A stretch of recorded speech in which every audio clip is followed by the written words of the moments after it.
Hello दोस्तों, आज हम बात करेंगे एक बहुत ही इंटरेस्टिंग और इम्पॉर्टेंट टॉपिक पर, प्लेटो के आदर्श राज्य के बारे में। प्लेटो एक पुराने समय के ग्रीक सोचने वाले यानी फिलोसोफर थे। उन्होंने एक ऐसे राज्य का सपना देखा था जो सबके लिए न्याय से भरा हो। तो चलिए समझते हैं उनका ये विचार। तो चलिए शुरू करते हैं। प्लेटो एक महान यूनानी ग्रीक दार्शनिक थे। वे लगभग 427 साल पहले ईसा मसीह के जन्म से पहले पैदा हुए थे और 347 साल ईसा पूर्व में उनकी मृत्यु हुई। प्लेटो ने अपनी प्रसिद्ध किताब गणराज्य द रिपब्लिक में आदर्श राज्य का विचार दिया है। उन्होंने कहा है कि आदर्श राज्य वही होता है जहां न्याय हो और हर व्यक्ति अपनी योग्यता के अनुसार काम करे। तो जैसे कि हमने पढ़ा, प्लेटो कहते हैं कि आदर्श राज्य वही होता है जहां हर व्यक्ति अपनी योग्यता यानी अपने काम की समझ के हिसाब से काम करे।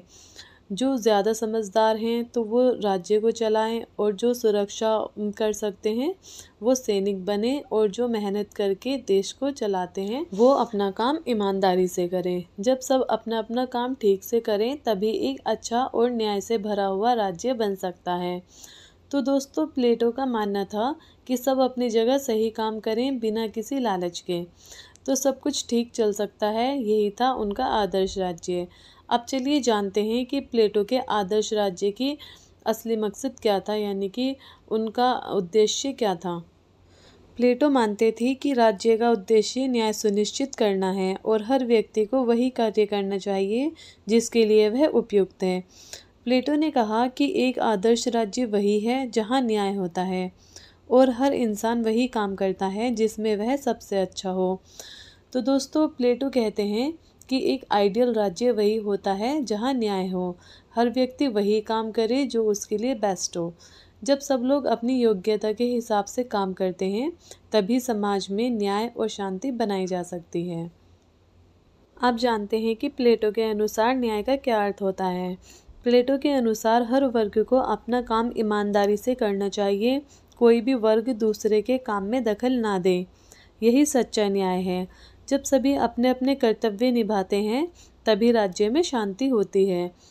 अब हम देखेंगे कि प्लेटो ने अपने आदर्श राज्य में समाज को कैसे वर्गों में बांटा था, यानी उनके हिसाब से राज्य में कौन कौन से मुख्य लोग होते हैं और उनका क्या काम होता है। आइए समझते हैं। प्लेटो ने राज्य को 3 मुख्य वर्गों में बांटा। पहला था शासक यानी राजा, दूसरा सैनिक और तीसरा है उत्पादक वर्ग यानी किसान, व्यापारी और कारीगर। पहला वर्ग है शासक यानी राजा। प्लेटो के अनुसार राजा ज्ञानवान दार्शनिक होने चाहिए जो न्याय और ज्ञान के आधार पर राज्य चलाए। वह राज्य के फैसले सही तरीके से ले सके ताकि राज्य में न्याय और शांति बनी रहे। तो दोस्तों, प्लेटो के अनुसार राजा को बहुत ज्ञानी और समझदार होना चाहिए। उसे सही और गलत का फर्क पता होना चाहिए ताकि वो इंसाफ से राज्य चला सके। ऐसा राजा ही लोगों के लिए शांति और न्याय ला सकता है। दूसरा वर्ग है सैनिक। सैनिकों का काम राज्य की रक्षा करना है और वे बहादुर और अनुशासित होने चाहिए। उन्हें बहादुरी और अनुशासन से काम करना चाहिए। उनका कार्य राज्य की सुरक्षा और जनता की भलाई के लिए होता है। तो सैनिक का काम है देश की रक्षा करना। प्लेटो कहते हैं कि सैनिक बहादुर और अनुशासन में रहने वाले होने चाहिए। उन्हें निडर होकर ईमानदारी से काम करना चाहिए ताकि राज्य सुरक्षित रहे और जनता को कोई परेशानी ना हो। तीसरा है उत्पादक वर्ग यानी किसान, व्यापारी और कारीगर, जो चीज़ें बनाते हैं, अनाज उगाते हैं और व्यापार करते हैं। ये लोग राज्य की ज़रूरतें पूरी करते हैं। किसान, व्यापारी और कारीगर इस वर्ग में आते हैं। तो दोस्तों, ये लोग वो होते हैं जो चीज़ें बनाते हैं, खेती करते हैं और व्यापार करते हैं। मतलब ये लोग राज्य की ज़रूरत की चीज़ें मुहैया कराते हैं। जैसे किसान अनाज उगाते हैं, व्यापारी चीज़ें बेचते हैं और ख़रीदते हैं और कारीगर सामान बनाते हैं। अब हम जानेंगे कि प्लेटो ने राज्य की तुलना शरीर से क्यों की। प्लेटो ने राज्य की तुलना शरीर से की। जैसे शरीर के सभी अंग मिलकर शरीर को स्वस्थ रखते हैं, वैसे ही राज्य के सभी वर्ग मिलकर राज्य को आदर्श बनाते हैं।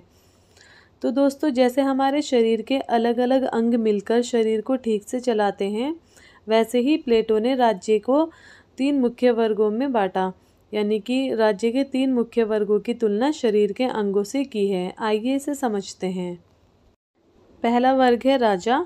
दिमाग की तरह जैसे दिमाग सोचता है, फैसले लेता है और पूरे शरीर को चलाता है, वैसे ही राजा या शासक वर्ग पूरे राज्य को चलाते हैं।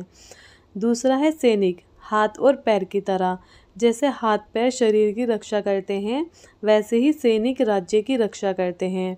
सैनिकों को बलवान, अनुशासित और बहादुर होना चाहिए। अब बात करते हैं तीसरे वर्ग की, जिसे प्लेटो ने उत्पादक वर्ग कहा है। उत्पादक वर्ग पेट की तरह जैसे पेट भोजन को पचाकर शरीर को ऊर्जा देता है, वैसे ही उत्पादक वर्ग यानी किसान, व्यापारी, कारीगर राज्य की ज़रूरतों को पूरा करते हैं। ये लोग मेहनत से उत्पादन करते हैं और सभी वर्गों को आवश्यक चीज़ें देते हैं। तो जैसे कि हमने देखा, प्लेटो ने राज्य की तुलना हमारे शरीर से करके बहुत ही सुंदर उदाहरण दिया है। राजा दिमाग की तरह है जो सोचता है और निर्णय लेता है। सैनिक हाथ पैर की तरह हैं जो हमारी रक्षा करते हैं, और उत्पादक वर्ग पेट की तरह है जो मेहनत करके पूरे शरीर यानी पूरे राज्य को ऊर्जा देते हैं। अगर शरीर के ये सारे अंग सही से काम करें तो शरीर स्वस्थ रहता है, और उसी तरह अगर राज्य के ये सभी वर्ग अपने अपने कर्तव्यों का पालन ईमानदारी और अनुशासन के साथ करें तो राज्य में न्याय, सुख और शांति बनी रहती है।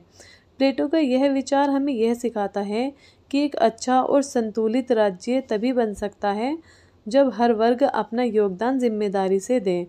इसलिए हमें न सिर्फ अच्छे शासक और सैनिकों की ज़रूरत है, बल्कि मेहनती किसान, व्यापारी और कारीगर भी उतने ही ज़रूरी हैं। तभी एक अच्छा आदर्श राज्य बन सकता है। तो प्लेटो के अनुसार अगर शरीर के सभी अंग अपना काम सही से करें तो शरीर स्वस्थ और मजबूत रहता है। उसी तरह अगर राज्य के सभी वर्ग अपना कर्तव्य निभाएं तो राज्य में न्याय, सुख और शांति बनी रहती है। अब बात करते हैं शिक्षा प्रणाली यानी एजुकेशन सिस्टम के बारे में। प्लेटो का मानना था कि शिक्षा का असली मकसद इंसान की सोच और आत्मा को ऊंचा बनाना होता है ताकि वह सच्चाई को समझ सके। उन्होंने कहा कि हर बच्चे को अच्छी और सख्त शिक्षा दी जानी चाहिए ताकि यह पता चल सके कि कौन कितना समझदार है। तो दोस्तों, प्लेटो मानते थे कि शिक्षा सिर्फ ज्ञान नहीं बल्कि इंसान की सोच और आत्मा को ऊंचा बनाने का जरिया है। उनके हिसाब से समझदार बच्चे देश चलाएं, यानी उन्हें आगे चलकर देश चलाने का काम देना चाहिए, जैसे नेता बनना, नीति बनाना, समाज को सही दिशा देना, लोगों के बीच न्याय करना। यानी ऐसे लोग वो फैसले लें जो पूरे देश को आगे बढ़ाएं, और बाकी जो थोड़े कम योग्य हैं उन्हें ज़रूरी कामों में लगाया जाए, जैसे खेती, व्यापार।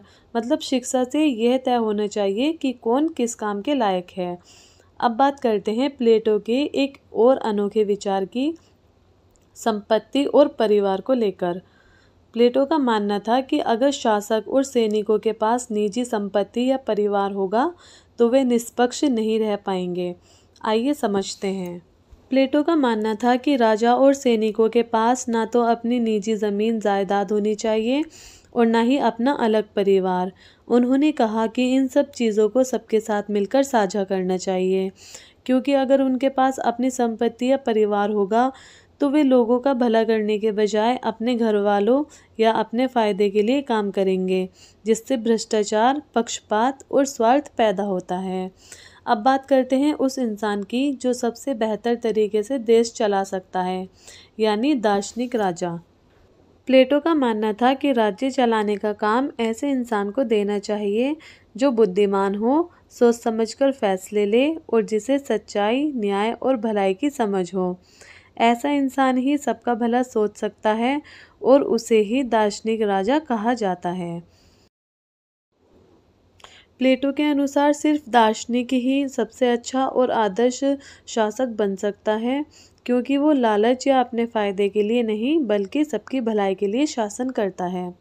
अब बात करते हैं प्लेटो के आदर्श राज्य की आलोचना के बारे में। प्लेटो ने एक आदर्श राज्य की कल्पना की थी, लेकिन क्या यह वास्तव में व्यावहारिक है? आइए जानते हैं। तो पहला है व्यावहारिक कठिनाइयाँ। प्लेटो का आदर्श राज्य एक काल्पनिक और आदर्श स्थिति है जिसे वास्तविक जीवन में लागू करना कठिन है। तो दोस्तों, प्लेटो ने जो आदर्श राज्य बताया है वह सिर्फ एक सोच या ख्याल है। इसे असल ज़िंदगी में उतारना बहुत मुश्किल है, क्योंकि हमारे समाज में बहुत तरह के लोग, समस्याएं और परिस्थितियां होती हैं।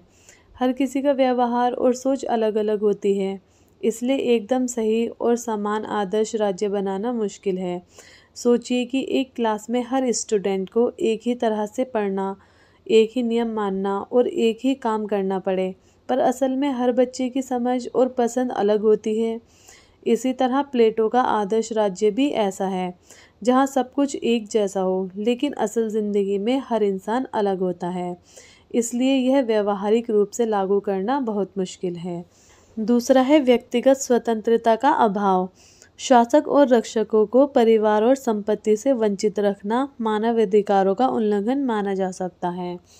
तो दोस्तों, प्लेटो ने कहा कि जो लोग राज्य चलाते हैं या सुरक्षा करते हैं, उन्हें अपने परिवार और अपनी चीज़ों से दूर रहना पड़ेगा। इसका मतलब है कि उनकी अपनी आज़ादी खत्म हो जाती है। इसका मतलब ये हुआ कि उन्हें अपनी निजी ज़िंदगी में आज़ादी नहीं मिलती। ये उनकी स्वतंत्रता को रोकता है, जो आज के समय में मानवाधिकारों के खिलाफ माना जाता है। हर इंसान को अपने परिवार और संपत्ति का हक होना चाहिए और इससे उनकी व्यक्तिगत आज़ादी बनी रहती है। तीसरा है जातिवादी व्यवस्था। 3 वर्गों में स्थायी विभाजन कुछ हद तक जातिवाद जैसी व्यवस्था को जन्म देता है। तो दोस्तों, जैसे प्लेटो ने समाज को 3 भागों में बांट दिया, जैसे राजा, सैनिक और काम करने वाले। ये भाग जन्म से तय हो जाते हैं और कोई बदल नहीं सकता। इससे समाज में भेदभाव होता है, जैसे जाति प्रथा में होता है, जो कि गलत है। सबको बराबरी का मौका मिलना चाहिए। अब हम बात करेंगे प्लेटो के लोकतंत्र के प्रति नकारात्मक सोच की।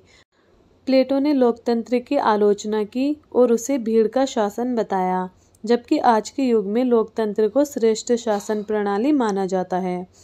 तो दोस्तों, साफ है कि प्लेटो को लोकतंत्र पसंद नहीं था। उन्होंने इसे भीड़ का शासन कहा, लेकिन आज के समय में यही लोकतंत्र सबसे अच्छा तरीका माना जाता है, क्योंकि इसमें हर व्यक्ति को बोलने और चुनने का अधिकार मिलता है। अब हम जानेंगे कि प्लेटो के विचारों का कुल मिलाकर क्या महत्व है और हमें उससे क्या सीख मिलती है। आइए अब इसका निष्कर्ष पढ़ते हैं। प्लेटो का आदर्श राज्य भले ही पूरी तरह व्यवहार में ना लाया जा सके, लेकिन उसमें न्याय, नैतिकता और ज्ञान की महत्वता को प्रमुख स्थान दिया गया है। तो दोस्तों, हम कह सकते हैं कि भले ही प्लेटो का आदर्श राज्य आज के समय में पूरी तरह से लागू ना हो सके, लेकिन उन्होंने जो न्याय, नैतिकता को और ज्ञान को महत्व दिया, वो आज भी हमारे लिए बहुत ज़रूरी बातें हैं। उनके विचार हमें एक बेहतर समाज बनाने की प्रेरणा देते हैं। तो दोस्तों, ये था प्लेटो का आदर्श राज्य का सिद्धांत।